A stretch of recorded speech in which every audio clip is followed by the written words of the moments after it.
Look what it says on these bottles, says Marcus, scrutinising the label on his beer. Don't drink if pregnant or trying to conceive. Don't they get that most accidental pregnancies are directly caused by drink? They should put something like, use of this product may result in pregnancy.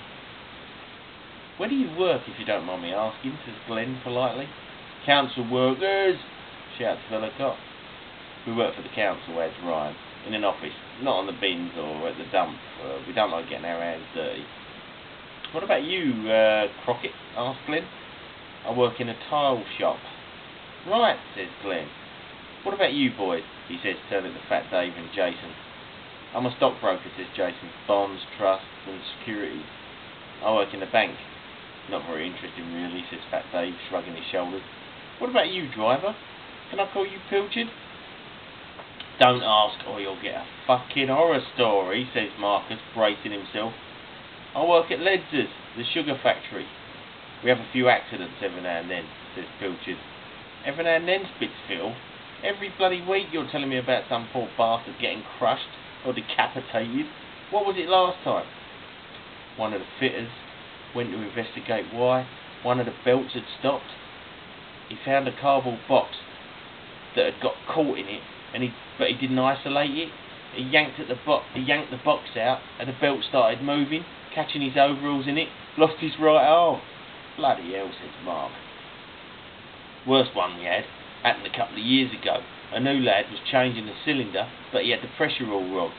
As he took the first rivet out, the lid came flying at him like a bullet, caved in his head. Did he die? Asked Ryan. Not at first, but he fell 200 feet off the gantry. They found the lid from the cylinder 300 yards away. You won't be laughing when it happens to you, mate, says Marcus. Pilchard turns round and gives him the finger. And you boys all met at school, says Glenn, not wanting to hear any more Ledger sugar factory tales. That's right, says Ryan. Which one? Toby Woodley. Woodley wankers, eh? I went to Rydalmere Secondary School in town, says Glenn, remembering the old rivalry. Rydalmere ain't capable, sings Phil. Remember that insult? The worst accusation that anyone could make at school was that you weren't capable. Capable of what? Says Mark. Capable of producing semen, says Ryan. It was around the age of sexual maturity, about 13 years old, and blokes were managing their first wanks. You would hate it when someone would say you weren't capable, but only because you probably wasn't yet. You still ain't, yells Phil, predictably. Pilchard guns the van down the slip road to the motorway.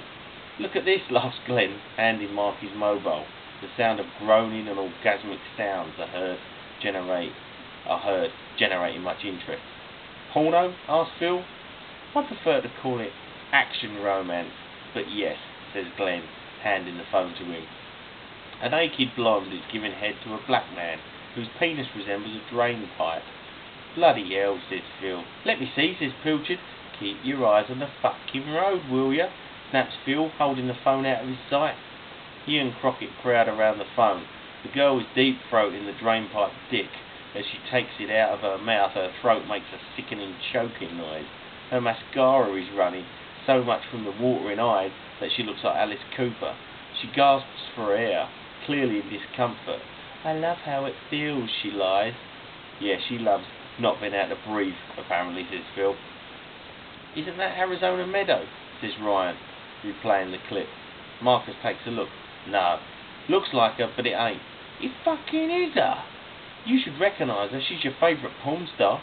Arizona Meadow is my favourite porn star. That's why I know that isn't her, mate. That porno I've got, American Cum Swallowers 4. Arizona Meadow is in that, ain't she?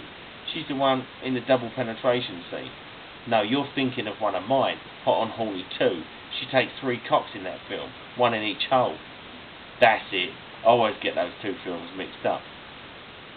Porn on mobile phones. Who would have thought it? Says Fat Dave. Kids today don't know their bong when it comes to porn. When we was kids, the only time you would see porn was if you found a stash of mags in the woods, and they were well thumbed. Well cummed, corrects Phil. Remember, some of them had that black sticker over the action that you could peel off, says Pilchard, reminiscing.